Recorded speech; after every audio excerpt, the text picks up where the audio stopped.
Welcome to another beer review.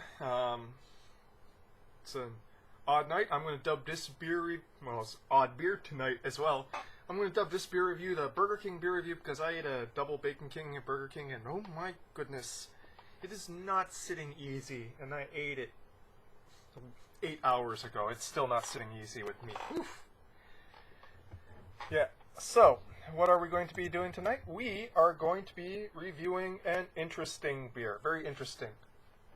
This is from Ballast Point.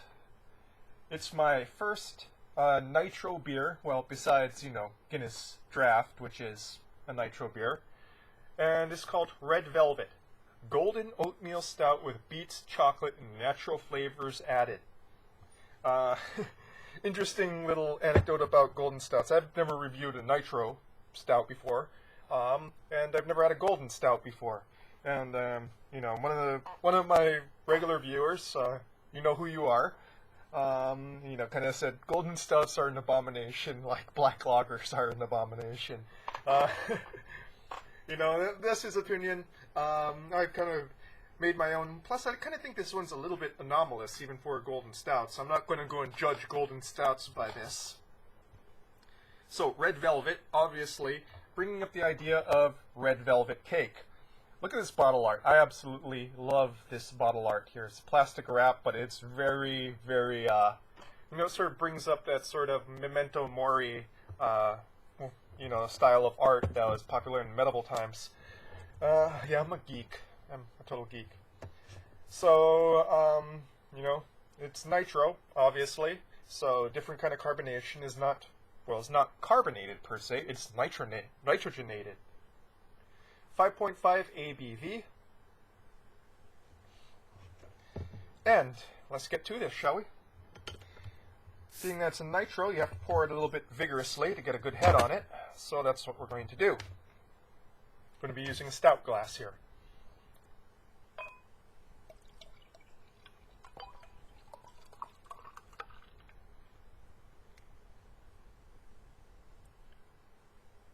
Does that sort of head formation that you kind of see?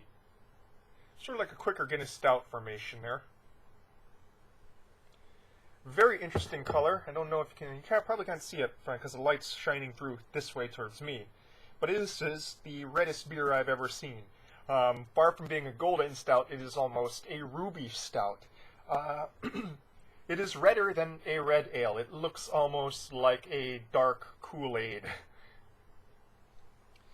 Head is thick, very frothy, sort of pinkish off-white.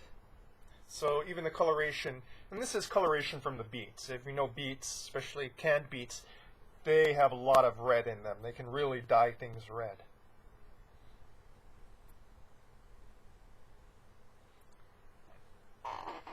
When you smell it, it smells very sweet. It smells almost like cake batter. They got the whiff of the chocolate there from, the chocolate flavor aspects there, But there's something in it that makes it smell like red velvet cake because there's also that very sweet smell of cake batter essence. It's not a very strong smell because nitro doesn't tend to go and it doesn't give off as much of a head as, give off as much of a nose through the head as carbonation does because it doesn't cycle through as quickly.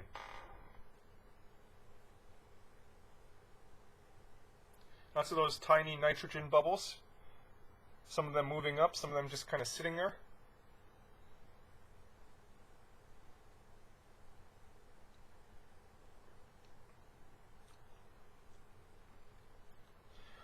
Now, what's really interesting about this is it's not very sweet at all on the palate. This is one of the greatest disparities I've seen in between sort of nose and the palate. Whereas the nose smells very sweet, very much like cake batter. Whereas the palate, it's a very subtle sweetness there. Now, what strikes you first is the lack of carbonation. Very little bite. Nitrogen doesn't have much bite. It's very silky. probably a little bit on the thin side. It definitely could have used a little bit more malt body, more alcohol body there, a little bit more oomph.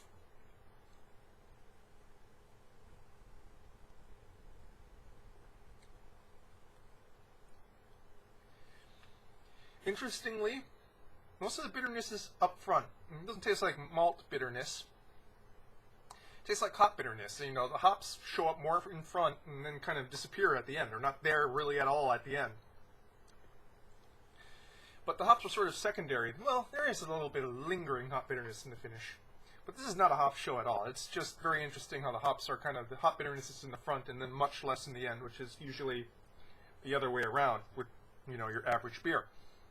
But what's much more interesting about the flavor here is in the front, you get tanginess, beet tanginess. If you ever had, you know, beets, you know, they have a sort of tang to them.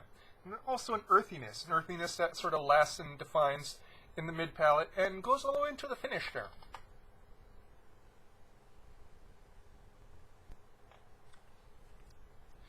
Chocolate doesn't show up into the end of the mid palate and into the finish, and it's a very subtle chocolate. And interestingly, it seems to have an interplay with that earthiness that is evocative of red velvet, though not as much as the nose. And what's interesting is, you know, a lot of that red velvet aspect is from the nose, you know. It's not so much on the palate. So while you're drinking it, all that red velvet's up there in your nose, while, you know, on your tongue, a sort of different thing is happening. It's much more, well, I wouldn't say it's much more beer-like, but it doesn't taste super desserty.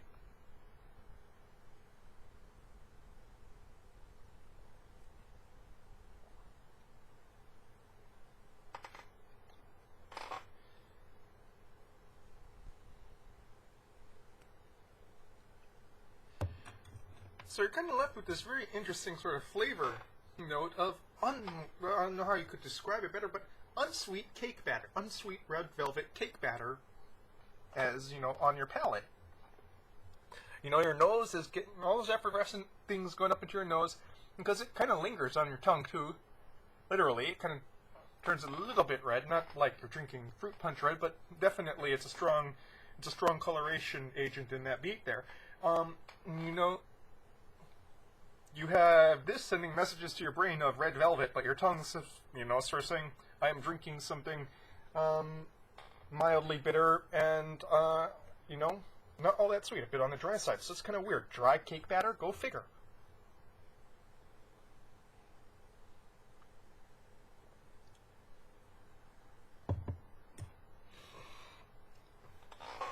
So, you know, this is honestly an odd beer.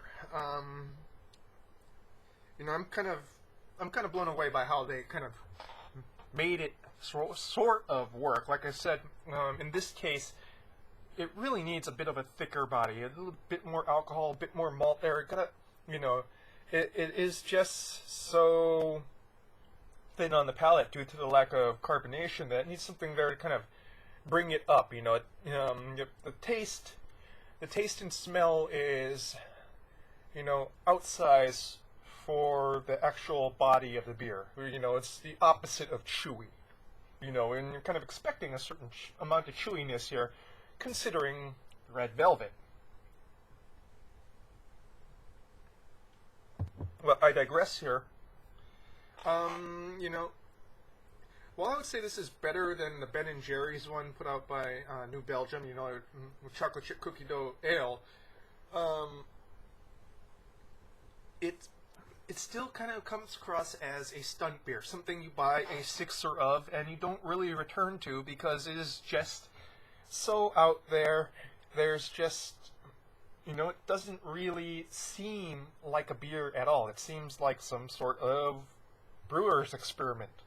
And this one is a fairly successful brewer's experiment in that it tastes, well, it was very evocative of red velvet, while still kind of remaining closer to a beer, you know.